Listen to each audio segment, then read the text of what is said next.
যুক্তরাষ্ট্র ও ইসরায়েলের যৌথ হামলার পর হরমুজ প্রণালী দিয়ে জাহাজ চলাচল কার্যত বন্ধ রয়েছে। গুরুত্বপূর্ণ এই প্রণালী বন্ধের পদক্ষেপ বৈশ্বিক তেলের দামের উপর মারাত্মক প্রভাব ফেলবে বলছেন বিশ্লেষকেরা। সবচেয়ে বেশি ক্ষতির সম্মুখীন হবে আরব ও এশীয় দেশগুলো।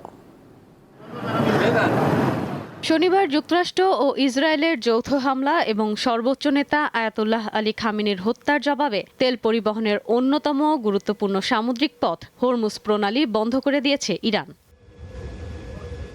হরমুজ প্রণালী পারস্য উপসাগরে যাওয়ার একমাত্র পথ। এর এক পাশে ইরান, অন্য পাশে ওমান ও সংযুক্ত আরব আমিরাত। সরু সামুদ্রিক এই পথটি ওমান উপসাগর এবং আরব সাগরকে যুক্ত করেছে। উপসাগরীয় অঞ্চলের উৎপাদনকারীদের জন্য তেল রপ্তানির পথ হল হরমুজ প্রণালী। এ পথ দিয়েই বিশ্বের বিভিন্ন জায়গায় তেল পাঠায় সৌদি আরব, ইরান, ইরাক, সংযুক্ত আরব আমিরাত।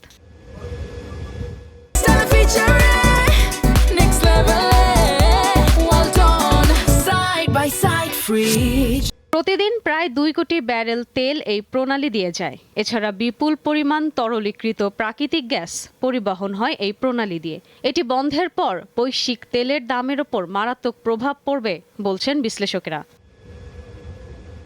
রোববার সকালে অপরিশোধিত তেলের দাম ছিল ব্যারেল প্রতি প্রায় $73। বিশেষজ্ঞদের শঙ্কা, হরমুজ প্রণালী অবরোধের কারণে তেলের দাম ব্যারেল প্রতি $100 ছাড়াতে পারে।